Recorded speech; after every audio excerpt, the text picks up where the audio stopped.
उत्तराखंड विधानसभा चुनाव 2022 में जो सबसे ज़्यादा चर्चा का विषय है, उमेश जय कुमार जी हमारे साथ मौजूद हैं। खानपुर से विधायक जीत कर आए हैं। सर, किस तरह से पत्रकार जमात से आप आते हैं और अब आप सरकार में हैं, किस तरह से देखते हैं, क्योंकि सियासत को आपने बेहद करीबी से देखा है? सबसे पहले तो मेरे सभी पत्रकार साथियों को, बंधुओं को हार्दिक शुभकामनाएं।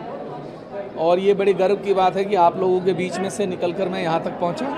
खानपुर की जनता का भी मैं आभार प्रकट करता हूँ, अपने उत्तराखंड वासियों का भी आभार प्रकट करता हूँ कि उन लोगों ने मेरा मनोबल बनाए रखा और खानपुर की जनता ने मेरा सहयोग किया। हम लड़े, जीते। मैंने पहले भी कहा था कि मैं चुनाव नहीं लड़ रहा, प्रत्याशी नहीं हूँ। जनता खुद प्रत्याशी है, जनता लड़ रही है और जनता की जीत हुई और जनता को ही समर्पित है। उमेश जी, अगर हम बात करें, काफ़ी नज़दीकी से आपने सियासत को देखा एज अ पत्रकार। अब आप खुद सियासत में क्या फॉर्मेट रहेगा आपका काम करने का, क्योंकि आपने नेताओं को काम करते हुए देखा और कई बार आपने सवाल भी उठाया होगा कि आप गलत कर रहे हैं, तो अब आप खुद सरकार में किस तरह से क्या कार्यशैली रहेगी आपकी? जैसे हम बाहर थे वैसे ही अंदर रहेंगे, कोई बदलाव आपको देखने को नहीं मिलेगा।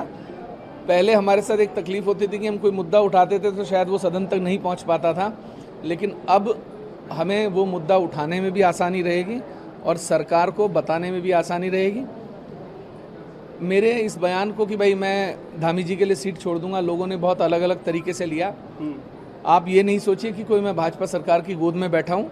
भाजपा सरकार के खिलाफ हमने पहले भी मोर्चा खोला है गलत कामों पर, और अब भी अगर सरकार जहाँ गलत करेगी, आप मुझे विधानसभा में भाजपा सरकार के खिलाफ बोलता हुआ देखेंगे। अच्छा सर, एक जो सबसे इम्पोर्टेंट जो आपसे विषय जुड़ा हुआ है कुंवर प्रणव चैंपियन को लेकर के, आपने उनको चैलेंज किया था कि मैं आपके घर में आकर चुनाव लड़ूंगा, और आपने चैलेंज दिया, उसको आपने पूरा भी किया। तो किस तरह से देखते हैं कुंवर प्रणव चैंपियन का जो बाहुबल वो दिखाते थे, क्या वो कम हुआ है आपके जीतने के बाद? देखिए, वो ना तो कुंवर हैं, क्योंकि 1950 में जब संविधान की स्थापना हो गई थी तो कुंवर टाइटल हट गया था। और चैंपियन वो है नहीं, क्योंकि 10 बार मैं उनसे पूछ चुका हूँ कि आप कहाँ के चैंपियन हैं, अपना एफिडेविट जारी करें, तो वो भी नहीं जारी कर पाए। फिर वो कहते हैं मैं IFS हूँ 1990 बैच का।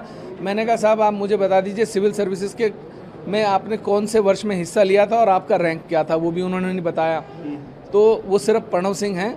तो प्रणव सिंह अपने को बाहुबली समझते थे। वो समझते थे कि ये मेरा गढ़ है और मैं यहाँ का राजा हूँ, यहाँ की जनता मेरी गुलाम है, मैं जो चाहूँगा वो होगा। और ऐसा था भी, क्योंकि उस क्षेत्र में आप लोग पता नहीं गए हैं नहीं गए हैं, वहाँ पर लोग प्रणव सिंह का नाम लेने से भी घबराते थे कि कहीं कोई सुन नहीं ले, हमने राजा नहीं कहा, प्रणव सिंह कहा तो घर आ जाएंगे अभी बंदूक लेके। तो खैर, अब जनता ने, देखिए, लोकतंत्र में कोई राजा नहीं होता, कोई महाराजा नहीं होता।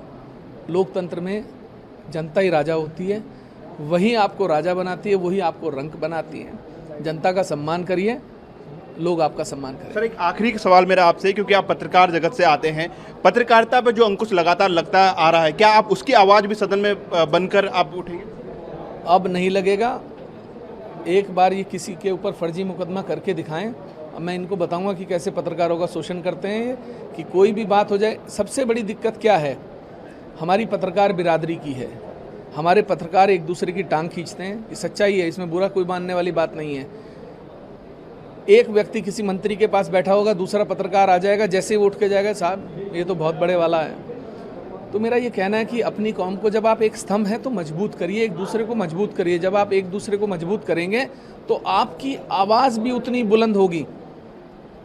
और बाकी रही बात की, सबसे आसान काम क्या होता है किसी पत्रकार को डिफेम करने का? आप कह दीजिए ब्लैकमेलर है, अब देते रहो सफाई। अभी मैं कह दूं कि आप ब्लैकमेलर हैं, आप कहेंगे कैसे हूं, मैं कहूँ हो, बस बात ख़त्म हो गई। तो भाई ये परिपाटी बदलनी होगी। और बाकी रही फर्जी मुकदमों की बात, तो निश्चिंत रहिए, आप लोगों की जो लड़ाई होगी पहले भी लड़ी है और अब भी लड़ेंगे। हम भी देखते हैं कैसे सरकार फर्जी मुकदमे कराती है।